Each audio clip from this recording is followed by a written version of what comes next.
Guys last టాపిక్లోనే మీకు సబ్లిమేషన్కి example చెప్పడం మర్చిపోయాను. సబ్లిమేషన్ ఎగ్జాంపుల్ అయోడిన్ అండి, అమోనియం క్లోరైడ్ అండి, నాప్థలిన్ అండి, సాలిడ్ కార్బన్ డైఆక్సైడ్ అండి, క్యాంఫర్ అండి, యాథ్రసిన్. ఓకేనా, ఇవన్నీ కూడా సబ్లిమేషన్ యొక్క ఎగ్జాంపుల్స్ అనమాట. ఓకేనా, iodine, ammonium chloride, naphthalene, solid carbon dioxide, camphor, anthracene. Solid carbon dioxide మనకి ఫ్రిడ్జ్లోనే ఉంటుందండి. దీని ద్వారా మనకి ఫ్రిడ్జ్లో రెఫ్రిజరేషన్ అంటే చల్లబరచడం జరుగుతుంది అనమాట. ఓకేనా, కూలింగ్ గ్యాస్ అయిపోయి ఫ్రిడ్జ్లో అంటాం కదా, అదే కార్బన్ డైఆక్సైడ్ కంప్లీట్ అయిపోతే కూలింగ్ అనేది ఆపేస్తుంది fridge. Okay, next topic elements, mixtures, compound అండి. దీనిలోనే ఎమల్షన్, ఫోము, సోలు, సొల్యూషన్స్, దీని గురించి మనం చదువుతాం. చాలా ఇంపార్టెంట్ టాపిక్. దీని గురించి ఎగ్జాంపుల్స్ ఎక్కువగా అడుగుతుండే రైలులోనే. సో ఏంటని చూద్దాం. దీని గురించి మ్యాటర్, ఒక పదార్థం. మీకు వివరణ చెప్తాను. మోస్ట్లీ నా టర్మ్స్ అన్ని ఇంగ్లీష్లో ఉంటాయి, తెలుగులో ఉండవండి. ఎందుకంటే నా స్టడీ బ్యాక్గ్రౌండ్ అంతా ఇంగ్లీష్ అండ్ హిందీ అండి. సో ప్లీజ్ కాస్త అడ్జస్ట్ అవ్వండి. ప్యూర్ సబ్స్టాన్స్ మన ఒకటి, ఇంప్యూర్ సబ్స్టెన్స్. మ్యాటర్ రెండు పార్ట్గా ఉంటుంది, pure substance, impure substance. Pure సబ్స్టెన్స్లోని ఎలిమెంట్స్, కాంపౌండ్స్. ఓకేనా, ఎలిమెంట్స్, కాంపౌండ్స్ వస్తాయి. ఈ పంచాయతీ అంతా మీరు చూడాల్సిన పని లేదు. What is element? ఈ భూమండలం మీద దొరికే ప్రతి పదార్థం కూడా ఒక ఎలిమెంట్ అండి. ఎగ్జాంపుల్కి oxygen, carbon dioxide, nitrogen. Oxygen యాక్చువల్గా O2 అయిపోతుంది సింపుల్గా, కానీ O అంటే ఎలిమెంట్ అనమాట. ఆక్సిజన్ O అంటే ఎలిమెంట్. ఎన్ నైట్రోజన్ ఒక ఇది కూడా ఒక ఎలిమెంట్. అన్ని కూడా ఎలిమెంట్స్ అండి. ఓకేనా, ఈ ఎలిమెంట్స్ కంబైన్ అయితే అంటే O2గా మారితే దాన్ని అప్పుడు మనకి ఉపయోగకరంగా ఉంటుంది అంటాం. అర్థమైందండి ఏం చెప్తున్నాను అంటే? ఇది సింగిల్ ఎలిమెంట్ రూపంలో ఉన్నప్పుడు భూమికి ఏమి దీనివల్ల ఏ అవసరం ఉండదు, దీనివల్ల ఏ ఉపయోగం లేదండి. ఓకేనా, ఎగ్జాంపుల్కి మన టిష్యూస్, టిష్యూస్, సెల్స్ కానీ టిష్యూ సెల్స్ రూపంలో ఉండడం వల్ల మనకి ఏమైనా యూజ్ ఉందా? యూజ్ లేదు, అంతే కదా. మన టిష్యూస్ ఉన్నాయి, చిన్న చిన్న సెల్స్ ఉన్నాయి మన శరీరంలోనే, అలాగే ఉండిపోతే దానివల్ల మనకి ఏ యూజ్ లేదండి. ఆ టిష్యూస్ కాస్త సెల్స్ కాస్త టిష్యూస్గా మారి, ఆ టిష్యూస్ కాస్త ఆర్గనిజంగా మారితేనే మనకి కిడ్నీ, హార్ట్, లివర్ లాంటి ఒక ఆర్గనిజం తయారవుతుంది. అప్పుడు అది మన శరీరానికి పడతాయి. అర్థమైందా? అలాగే ఈ ఎలిమెంట్స్ అనేవి సింగిల్ రూపంలో ఎగ్జిస్ట్ అవుతాయండి. ఇవి కంబైన్ అవుతాయి. కంబైన్ అంటే N+N అని కంబైన్ అవ్వచ్చు, ఇలా N+O2 గానే కంబైన్ అవ్వచ్చు. ఇలా కంబైన్ అయితే దీన్ని కాంపౌండ్ ఆఫ్ సేమ్ ఎలిమెంట్ అంటాం. ఇలా కంబైన్ అయితే దీన్ని కాంపౌండ్ ఆఫ్ డిఫరెంట్ ఎలిమెంట్ అంటాం. ఓకేనా, ఇది ఒక డిఫరెంట్ ఎలిమెంట్ కదా. సో ఈ రెండు కలిసి ఒక కాంపౌండ్గా మారింది, ఈ రెండు కలిసి ఒక కాంపౌండ్గా మారింది. ఇందులోని ఇది కాంపౌండ్ ఆఫ్ సేమ్ ఎలిమెంట్స్ ఉన్నాయి, రెండు కూడా సేమ్ ఎలిమెంట్స్ కదండి, కాంపౌండ్ ఆఫ్ డిఫరెంట్ ఎలిమెంట్స్ అనమాట. సో అర్థమైంది కదా. సో ఉన్న ఎలిమెంట్స్ కాస్త మనకి ఎలిమెంట్ రూపంలో ఉంటే మనకి ఏమి యూజ్ లేదు, అది కాస్త కాంపౌండ్గా మారాలి. మనకి కాంపౌండ్గా మారాలంటే కంబైన్ అవ్వాలి. సేమ్ పార్టికల్తో కంబైన్ అయినా పర్లేదు, ఇంకో ఎలిమెంట్తో కంబైన్ అయినా పర్లేదు. సో అలాగనమాట, ఎలిమెంట్స్ అండ్ కాంపౌండ్స్ అలా ఉంటాయి. ఓకేనా, దీన్నే నేను ఇంగ్లీష్ పంచాయతీ రాశాను. సో మీరు ఈజీగా ఎక్స్ప్లెయిన్ చేశాను అనమాట. ఇప్పుడు చూద్దాం ఇంప్యూర్ సబ్స్టెన్స్ అంటే ఏంటో. ఇంప్యూర్ సబ్స్టెన్స్లోని made up of different compounds, do not have mixture fixed number of compound and do not fixed అనమాట. అంటే డిఫరెంట్ కాంపౌండ్స్, ఇది చదవద్దు, మీకు సింపుల్ చెప్తున్నాను. డిఫరెంట్ కాంపౌండ్స్ మళ్ళీ ఏం చెప్పాను చూడండి. మీకు ఇంతకేం చెప్పాను, సెల్స్ కాస్త టిష్యూస్ కాస్త ఆర్గనిజంగా మారుతుంది. ఆర్గనిజం వల్ల మనకి యూజ్ ఉంది అని చెప్పాను, అంతే కదా. కిడ్నీ, లివర్ వల్ల మనకి ఒక ఆర్గనిజం తయారవుతుంది అనమాట. కానీ అలాంటి ఆర్గనిజమ్స్ అన్నిటిని కలిపి ఒక లివింగ్ బీయింగ్ తయారు చేస్తాం, అంటే ఒక జీవాన్ని తయారు చేస్తాం అనమాట. అర్థమైంది కదా. ఇక్కడ ఈ సెల్స్ కాస్త టిష్యూస్గా మారుతాయి, ఈ టిష్యూస్ కాస్త ఒక ఆర్గనిజంగా మారుతుంది. అది లివర్ కావచ్చు, హార్ట్ కావచ్చు. ఇలాంటి ఆర్గనిజమ్స్ అన్నీ కలిసి ఒక జీవిగా మనకి మారుతుంది అనమాట. సో ఈ స్టేజ్ అనేది ఇలాగా ముందుకు సాగుతుంది. అలాగే ఎలిమెంట్స్, కాంపౌండ్స్ అయిన తర్వాత ఇంప్యూర్ సబ్స్టెన్స్ వస్తేప్పటికి డిఫరెంట్ కాంపౌండ్స్, మళ్ళీ నాట్ ఏ ఎలిమెంట్స్ కలిసి కాంపౌండ్గా మారడం కాదు, కాంపౌండ్స్. ఎగ్జాంపుల్కి ఇక్కడ చూడండి, N+N రెండు ఎలిమెంట్స్ కలిపి ఒక కాంపౌండ్గా మారింది, N+2 కలిసి డిఫరెంట్ ఎలిమెంట్స్ కలిపి ఒక కాంపౌండ్గా మారింది. ఇప్పుడు Na2 ఇదే ఒక కాంపౌండ్, ప్లస్ ఇది ఒక HCl, ఇదో కాంపౌండ్. ఇప్పుడు కాంపౌండ్ యాడ్ అయిపోతున్నాయి. ఇది ఇంప్యూర్లోకి వస్తుంది అనమాట, దీనిలో ఇంప్యూర్ సబ్స్టెన్స్లోకి వస్తుంది అనమాట. కానీ దీని గురించి చదువుకోవాలి మళ్ళీ ఏంటది. ఇందులోని రెండు రకాలు ఉంటాయి మిక్స్చర్స్. ఇంప్యూర్ సబ్స్టెన్స్ మిక్స్చర్స్ అంటాం. ఒకటి హోమోజీనియస్, ఇంకోటి హెట్రోజీనియస్. ఓకేనా, ఒకటి హోమోజీనియస్, ఇంకోటి హెట్రోజీనియస్. హోమోజీనియస్ ఏంటంటే ఒక్కసారి అవి కలిసిపోయిన తర్వాత దాన్ని సెపరేట్ చేయడం మన వల్ల కాదండి. ఎగ్జాంపుల్ చెప్పనా మీకు, షుగర్, పంచదార నీళ్ళు అంటాం. పంచదార నీళ్ళు మనం తాగే కదా, మనకి లెమన్ వాటర్ తాగుతాం. అందులోని షుగర్ని మనం నీటిలో యాడ్ చేసిన తర్వాత దాన్ని సెపరేట్ చేయడం చాలా కష్టం అండి. హీటింగ్ ద్వారా కూడా సెపరేట్ అవ్వదు. మనం అనుకుంటాం కానీ హీట్ చేస్తే షుగర్ పార్టికల్స్ మిగిలిపోతాయంటే అది పర్ఫెక్ట్ సొల్యూషన్ కానీ కలిస్తే అది సెపరేషన్ అనేది జరగదండి. అర్థమైంది కదా. తర్వాత పాలు కూడా ఒక విధమైన కాంపౌండే, ఓకేనా. ఫ్యాట్ పదార్థం ప్లస్ వాటర్ పదార్థం, ఓకేనా. ఫ్యాట్ పదార్థం యొక్క ఫార్ములా ఏదో ఉంటుంది, వాటర్ పదార్థం యొక్క ఫార్ములా H2 ఉంటుంది, ఓకేనా.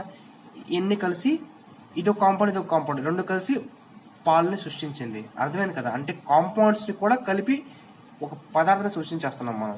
సో అవన్నీ కూడా ఇంప్యూర్లోకి వస్తాయి అనమాట. ఎగ్జాంపుల్కి కోకోకోలాలో ఏముంటుందండి, water H2O plus carbonated gas రెండు కలిసి మనకి కూల్ డ్రింక్ తయారవుతుంది, అంతే కదా. సోడా తయారవుతుంది.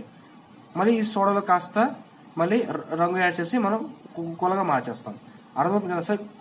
కాంపౌండ్లు కలిపి ఒక హోమోజీనియస్ మిక్చర్ తయారు చేస్తాం.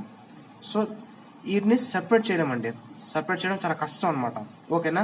ఇంకోటి వస్తుంది హెట్రోజీనియస్ మిక్చర్, ఓకేనా. ఈ కాంపౌండ్స్ ఈ చెప్పినవన్నీ కూడా హోమోజీనియస్ మిక్చర్లోకి వస్తుంది. ఇంకోటి వస్తుంది హెట్రోజీనియస్ మిక్చర్, ఇది సెపరేట్ చేయగలం. ఎగ్జాంపుల్కి మట్టి నీరు ఉంది, కొన్ని నీటి గ్లాస్ ఉంది, గ్లాస్లో నీరు ఉంది, నీటిలో మట్టి ఉంది. దాన్ని కాసేపు కానీ మీరు అలా వదిలేస్తే అది మనకి మెల్లిగా కిందన డిపాజిట్ అవ్వడం స్టార్ట్ అవుతుందండి, ఓకేనా. డిపోజిషన్ ప్రక్రియ ద్వారా అది మడి కంటెంట్ అంతా కూడా బాటంలోకి వచ్చి, ఓకేనా, బై గ్రావిటేషన్ ఫోర్స్ ద్వారా అన్ని కూడా కింద నుంచి సెటిల్ అవుతాయి అనమాట. సెటిల్ అయ్యి కింద లేయర్ అంతా కూడా మట్టి లేయర్, పైన అంతా వాటర్ సెపరేట్ అయిపోతుంది. సో ప్రక్రియ సెపరేట్ అవుతుంది. సో దీన్ని సెపరేట్ చేయగలుగుతున్నాం. ఇంకోటి మనకి క్రూడ్ ఆయిల్ వస్తుంది. క్రూడ్ ఆయిల్ మనకి భూమి నుంచి మనం తవ్వితే, అంటే అరబ్ కంట్రీస్లో తవ్వితే మనకి ఏమొస్తుంది, పచ్చి చమురు అనేది వస్తుంది అనమాట. ఆ చమురుని మనం ఫిల్టర్ చేసి పెట్రోలు, డీజిల్, గ్యాసోలిన్ రకరకాల తీస్తాం బయటికి. సో అది ఒక మిక్చరే, కానీ ఇది ఏ mixture, heterogeneous mixture. Because we are able to separate the particles, అంటే మనం ఆ పార్టికల్స్ సెపరేట్ చేయగలుగుతున్నాం. అందువల్ల అది మనకి హెట్రోజెనస్ మిక్చర్లోకి వచ్చింది అనమాట. సో ఇది వ్యత్యాసం హోమోజీనియస్కి హెట్రోజెనస్కి. సో ఇంప్యూర్ సబ్స్టెన్స్లోనే మిక్చర్స్లోనే హోమోజీనియస్, హెట్రోజెనస్ రెండు ఉంటాయండి. సో హోమోజీనియస్ అనేవి మిక్స్ అయిన దాన్ని సెపరేట్ చేయడం అనేది మన వల్ల కాదు. హోమోజీనియస్ అయితే మిక్స్ అయితే సెపరేట్ చేయడం మనది పాసిబిలిటీయే. సో ఇదే అండి matter. Pure substance, impure substance, ప్యూర్లోనే ఎలిమెంట్స్ కాంపౌండ్, ఇంప్యూర్లోనే మిక్చర్స్, అందులో హోమోజీనియస్, హెట్రోజీనియస్. దీన్ని ఎంత డీటెయిల్గా ఎంత చెప్పానంటే ఇది ఒక్కసారి చెప్పితే మన బ్రెయిన్లోకి అలా దూరిపోవాలా, దాని గురించి ఇలా చెప్పానండి, ఓకేనా. కీ పాయింట్ చూడండి.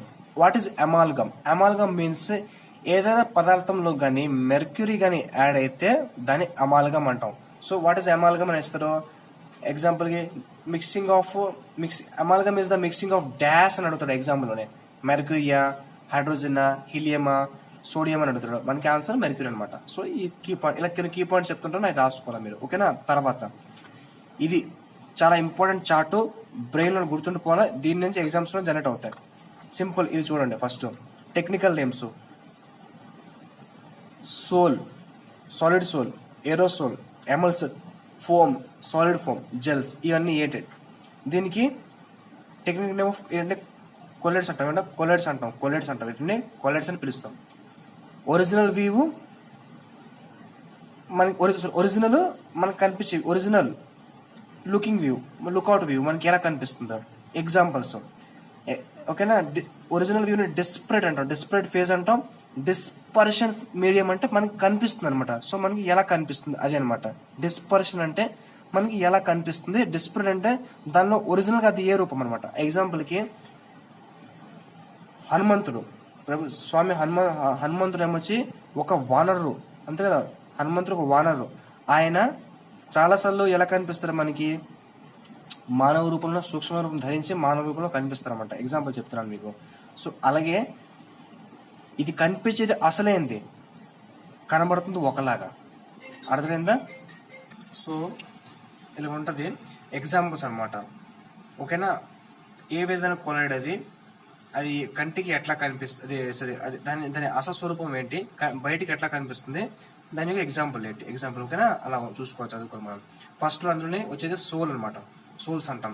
ఇది సోల్ అనేది యాక్చువల్గా సాలిడ్ రూపంలో ఉంటుంది, కనబడడానికి లిక్విడ్లో కనిపిస్తుంది. ఓకేనా, ఏంటి యాక్చువల్గా అది సాలిడ్, కనబడడానికి లిక్విడ్లో కనిపిస్తుంది. అలాంటి పదార్థాలు ఏమున్నాయి మనకి? ఇంక్. మన ముందు ఇంక్ ఉంది కదా, ఇంక్ లోపల మన పెన్లో ఇంక్ ఉంటుంది కదా, యాక్చువల్గా ఇంక్ అనేది.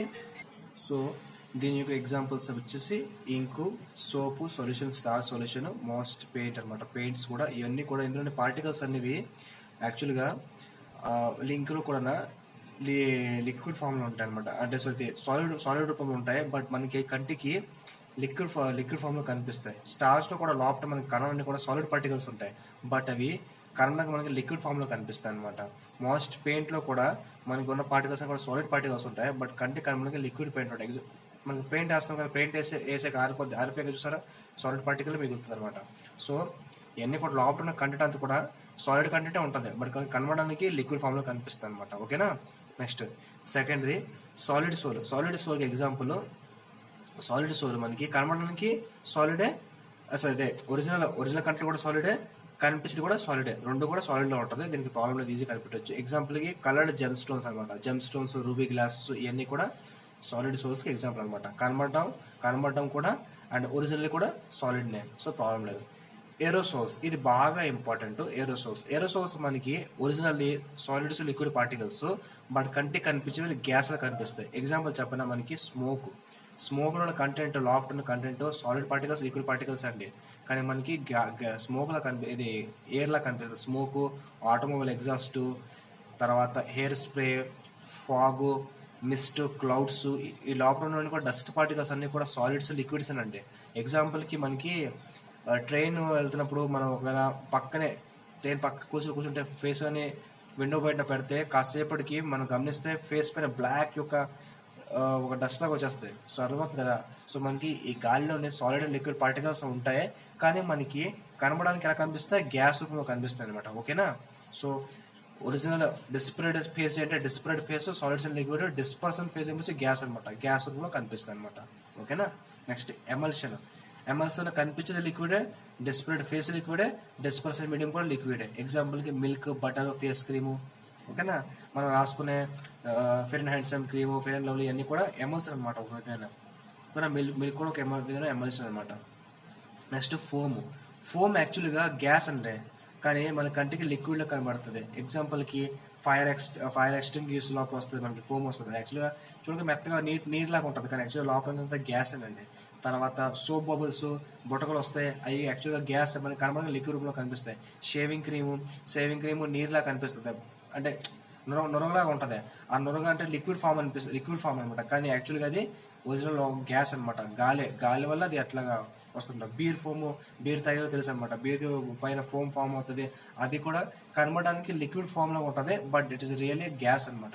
ఓకేనా, తర్వాత solid foam example, solid forms దానికి కూడా డిస్ప్లేడ్, అది కూడా గ్యాస్ అనేది, బట్ కనిపించడానికి సాలిడ్ కనిపిస్తుంది. ఎగ్జాంపుల్ చెప్పిన మనకి ఫోమ్ బెల్ట్లు వస్తాయండి, మనం నడుముకి కట్టుకున్న బెల్ట్ ఉంటాయి కదా, ప్యాంట్కి బెల్ట్ వేసుకుంటాం, ఫోమ్ బెల్ట్స్ వస్తాయి. అది యాక్చువల్గా ఫోమ్ అంటే గ్యాస్ పార్టికల్, బట్ కనబడడానికి సాలిడ్గా కనబడుతుంది. ఓకేనా, ఇన్సులేషన్ ఫోము, రబ్బరు, స్పాంజ్ మెత్తగా ఉంటుంది, యాక్చువల్గా లోపల గ్యాస్ పార్టికల్స్ ఉంటాయి, బట్ ఒరిజినల్గా ఎలా కనిపిస్తుంది? సాలిడ్గా కనిపిస్తుంది అనమాట. ఓకేనా, ఇది ఎగ్జాంపుల్. జెల్స్ మనం రాసుకున్నాం కదా, జెల్స్ యాక్చువల్గా సాలిడ్ పార్టికల్స్ అంటే, బట్ అది ఎలా కనిపిస్తుంది? మనకి లిక్విడ్లో కనిపిస్తుంది అనమాట. జెల్ యాక్చువల్గా సాలిడ్ అంటే, కనిపిస్తుంది లిక్విడ్ అనమాట. ఎగ్జాంపుల్ జెలీస్, జెలటిన్ ఇవన్నమాట. నెక్స్ట్ అండి సొల్యూషన్, సస్పెన్షన్, కొలైడ్స్. ఇప్పుడు మనం పైన చదువుకున్నంత కొలైడ్స్ అండి. ఓకేనా, solution, what is solution is made up of solute plus solvent. Solute అంటే solid particle, example sugar. Solvent అంటే liquid particle, example liquid. So రెండింటిని కలిపి తయారు చేస్తే సొల్యూషన్ అనమాట. అదే కాకుండా సాల్ట్ అని వేసుకోవచ్చు, ఏదైనా సరే పార్టికల్ వాటర్ కానీ మిక్స్ చేస్తే, వాటర్ కానీ లిక్విడ్ కంటెంట్లో మిక్స్ చేస్తే దాన్ని సొల్యూషన్ అంటాం. సో ఈ సొల్యూషన్ అనేది మనకి సైజు లెస్ దెన్ నానోమీటర్ అనమాట, లెస్ దెన్ 1 నానోమీటర్ కన్నా తక్కువ ఉంటుంది అనమాట. అందువల్ల ఈ పార్టికల్స్ అనేవి కలిసిపోయిన తర్వాత పార్టికల్స్ అనేవి బేగా కనబడవు అనమాట. ఓకేనా, దాని తర్వాత సస్పెన్షన్ అనేవి ఎగ్జాంపుల్కి మడ్ వాటరు, అంటే మట్టి నీళ్ళు, ఇవన్నీ కూడా సస్పెన్షన్లోకి వస్తాయి అనమాట. సస్పెన్షన్లోనే పార్టికల్స్ అనేవి 10⁶ సైజ్ ఉంటుంది అనమాట. సో ఇది ఈజీగా కనిపిస్తుంది అనమాట పార్టికల్ సైజు.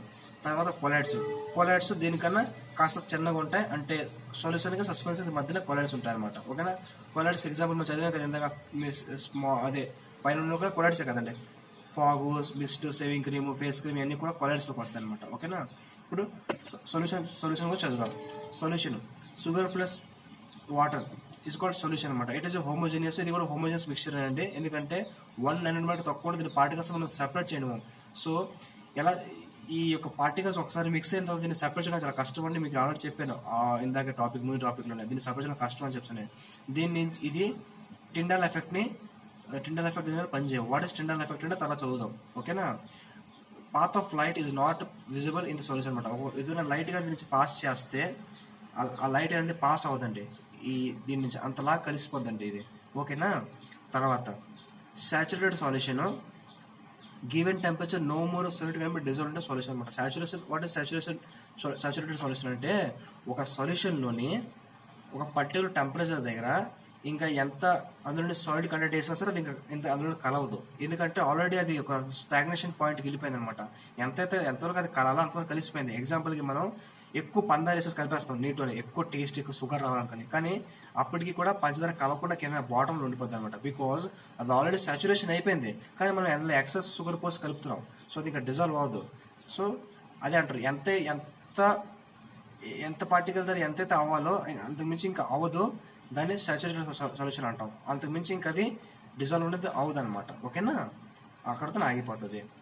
అంత మిగిలిన పార్టికల్స్ కింద ఫ్లోట్ అవుతుంది, కింద తేలుతుంటుంది, కానీ ఇంకా అది కలవదు. సో దాన్ని నో మోర్ సొల్యూట్ కానీ డిజాల్వ్ సొల్యూషన్ అనమాట. ఇంకా సొల్యూట్ అనేది డిజాల్వ్ అవ్వదు, దాన్ని సాచురేషన్ సొల్యూషన్ అంటాం. సాచురేషన్ లెవెల్కి అది ఆల్రెడీ వెళ్ళిపోయింది అనమాట. ఓకేనా. నెక్స్ట్ సాల్యుబిలిటీ ఏంటంటే ఒక పర్టికులర్ టెంపరేచర్ దగ్గర ఎంత కంటెంట్ అందులోనే డిజాల్వ్ అయిన పార్టికల్ ఉందో, ఎగ్జాంపుల్ సాల్ట్ కానీ షుగర్ కానీ, దాన్ని సొల్యుబిలిటీ అంటాం అనమాట. ఓకేనా. పర్టికులర్ టెంపరేచర్ దగ్గర ఒక లిక్విడ్లోని ఎంత కంటెంట్ అయితే పార్టికల్స్ మిక్స్ చేసి ఉన్నావో ఆ పార్టికల్ని, ఆ కంటెంట్ని సొల్యుబిలిటీ అంటాం. ఓకే, సొల్యుబిలిటీ అంటాం. At given temperature the amount of dissolve particle present in the solution. So dissolve particle present in the solution, దాన్ని సొల్యుబిలిటీ అంటాం. ఓకేనా. దీని నుంచి ఎగ్జామ్లో పెద్దగా రాదు, బట్ ఈ డెఫినేషన్స్ కోసం గుర్తుపెట్టుకుంటే చదివితే మంచి మేలే. ఓకేనా. టైప్స్ ఆఫ్ సొల్యూషన్స్ చూద్దాం. Solution of solid in solid ఏంటి? సాలిడ్లో సాలిడ్ అట్లా కలుస్తుంది భయ్యా అంటే, ఎగ్జాంపుల్గా మనకి ఎలాయిస్ ఉన్నాయి కదండి, ఎలాయిస్ మనకి ఎలాయిస్ వాడతాం. ఎగ్జాంపుల్కి మనకి బ్రాస్ అలాగే కదా, బ్రాసు తర్వాత బ్రాంజ్ ఇవన్నీ కూడా ఎలాయిసే కదా, 2 మెటల్స్ని కలిపి ఎలాయిస్ చేస్తాం. సో దాన్ని solution of solid in solid example ఏంటంటే ఎలాయిస్ అనమాట. సో ఎగ్జాంపుల్ అడుగుతాడు. ఓకేనా. తర్వాత solution of solid in liquid, ఎగ్జాంపుల్కి స్వీట్ వాటరు, అదే sugar water, solid particles liquid ఉన్నాయి. Example of solution of solid in liquid అనమాట. ఈ ఎగ్జాంపుల్స్ అనమాట. తర్వాత లిక్విడ్ ఇన్ లిక్విడ్, ఎగ్జాంపుల్కి వినేగర్ని మనం వాటర్లో కలుపుతాం, యాసిడ్ని మనం వాటర్లో కలుపుతాం. సో లిక్విడ్లో మిక్స్ అవుతాం అనమాట. ఇది ఒక ఎగ్జాంపుల్ అనమాట. Vinegar solution in acetic acid. So ఇది కూడా liquid particles and liquid example. Gas and లిక్విడ్లో ఏంటండి అంటే, ఎగ్జాంపుల్ సోడా వాటర్లో గ్యాసే కదా లిక్విడ్లో ఉంటుందండి, అంతే కదా. Gas component carbon dioxide gas ఉన్న గ్యాసే మనకి వాటర్లో ఉంటుంది అనమాట. సో అది ఒక ఎగ్జాంపుల్ అనమాట. Next solution of gas in gas, air. మన అట్మాస్ఫియర్లో ఉన్న ఎయిర్ అంటే నంబర్ ఆఫ్ గ్యాసెస్ అన్ని కూడా మన అట్మాస్ఫియర్లో కలిసిపోయి ఉన్నాయి. సో అది ఒక best example, gas and gases అనమాట. ఓకేనా. అది సో ఇది టైప్స్ ఆఫ్ సొల్యూషన్ అండ్ దాని ఒక టైప్స్ అనమాట. ఇందులోనే ఒక ఎగ్జాంపుల్స్ అడుగుతుంటాడు వాడు. సో మనం కొంచెం అర్థం చేసుకుంటే మనం పోల్చవచ్చు ఈజీగా. ఓకేనా. టెండల్ ఎఫెక్ట్ అంటే చదువుతాం. Tyndall effect is not applicable to solution. ఇందా చెప్పినాడు, సొల్యూషన్ మీద టెండల్ ఎఫెక్ట్ పనిచేయదు. Light cannot pass. John Tyndall అనే వ్యక్తి దీన్ని కనుక్కున్నాడు. ఓకేనా. సో చూద్దాం టెండల్ ఎఫెక్ట్ అంటే. జాన్ టెండల్ దీన్ని కనుక్కున్నాడు. If light scattering by the particle in the colloids or in a very fine suspense అనమాట. ఓకేనా. ఏమంటే ఇది మీనింగ్ చెప్తా చూడండి. ఇలాగా 3 బకెట్లు ఉన్నాయండి. సో 3 ట్రాన్స్పరెంట్ గ్లాసులు ఉన్నాయండి. ట్రాన్స్పరెంట్ గ్లాసులు 3 ఉన్నాయి. ఫస్ట్ దాంట్లోనే సొల్యూషన్ ఉంది, సెకండ్ దాంట్లో కొలైడ్స్ ఉన్నాయి, లాస్ట్ దాంట్లో సస్పెన్స్ ఉన్నాయి అనమాట. అయితే లైట్ పాస్ చేసిన తర్వాత ఒక ఫ్లాష్ లైట్ పాస్ చేసిన తర్వాత చూసింది ఏంటంటే, ఫస్ట్ సొల్యూషన్ నుంచి పాస్ చేస్తే అసలు లైట్ పార్టికల్స్ అనేవి విజిబుల్ అసలు పాస్ అవ్వలేదండి, కానీ అసలు కనబడలేదు. సో సొల్యూషన్లోనే లైట్ అనేది పాస్ అవ్వదండి. తర్వాత సేమ్ లైట్ని ఇక్కడ పెట్టి చూస్తే, పాస్ చేస్తే పార్టికల్స్ అనేవి కనబడడం మొదలుపెట్టాయి. ఓకేనా. తర్వాత సేమ్ లైట్ని మనం సస్పెన్స్ నుంచి పాస్ చేసినప్పుడు పార్టికల్స్ అనేవి చాలా బాగా కనిపిస్తున్నాయి. బికాజ్ క్రమంగా ఏమవుతున్నాయంటే పార్టికల్ సైజ్ అనేవి పెరుగుతూనే ఉన్నాయి. ఓకేనా, పెరుగుతుండడం వల్ల పార్టికల్ సైజ్ అనేది విజిబిలిటీ ఎక్కువ ఉంటున్నాయి అనమాట. సో జాయింట్ టనల్ ఈ విధంగా ఏ పార్టికల్స్ ఎంత పర్ఫెక్ట్గా మిక్స్ అయ్యాయో, ఏ పార్టికల్స్ ఎలా కనిపిస్తాయి, ఏ పార్టికల్స్ని బేగా సెపరేట్ చేయగలం అనేది ఒక వివరణ ఇవ్వడం జరిగింది. ఓకేనా, క్వశ్చన్ అడగొచ్చు, which of the following do not allow to pass through light from it's అని అడుగుతారు అనమాట. అంటే ఇందులో కింది వాటిలో ఏది దాని నుంచి కాంతిని ప్రసరించకుండా ఆపేస్తుంది? సొల్యూషన్, కొలైడా, సస్పెన్షన్, ఇలా క్వశ్చన్ తయారవుతాయండి. సో సొల్యూషన్ ఆన్సర్ అనమాట. లైట్ పాస్ చేయడానికి పర్మిట్ చేయదు, ఎందుకంటే పార్టికల్స్ అనేవి చాలా నీట్గా కలిసిపోవడం వల్ల. అదేంటి భయ్య, పార్టికల్స్ అనేవి నీట్గా కలిసిపోతున్నాయి కదా, మరి ఈజీగా లైట్ పాస్ అయిపోద్ది కదా అంటే పాస్ అవ్వదు, కలిసిపోతున్నాయి కాబట్టి పాస్ అవ్వదు. ఇక్కడ కనిపిస్తున్నాయి కాబట్టి పార్టికల్స్ అనేవి మనకి కనబడతాయి, లైటింగ్ అవుతున్నాయి. అర్థమవుతుంది కదా. ఏదైనా సరే లైట్ పాస్ అవుతున్నప్పుడు లైటర్ ఇలా ఒక వ్యాక్యూమ్ లైటర్ వెళ్తున్నప్పుడు అక్కడ కంటెంట్స్ ఉంటేనే లైట్ అంతా మనకి మెరుపు కనిపిస్తుంది, లేదంటే కనిపించదండి. లైట్ యొక్క ఫినోమినా అలా ఉంటుంది అనమాట. ఓకేనా, సో ఇది దీని యొక్క నియమం. రైటా, దీంతో సమ్ టాపిక్స్ కంప్లీట్ అయ్యి third topics alloys and mixers చూద్దాం. ఎలాయిస్ తర్వాత మళ్ళీ మనకి ఓర్స్, ఐరన్ ఓర్స్, మిగతా ఎలిమెంట్స్ యొక్క ఓర్స్ మనం చూద్దాం, మెటల్స్ యొక్క ఓర్స్ చూద్దాం. రైటా, ఓకేనా.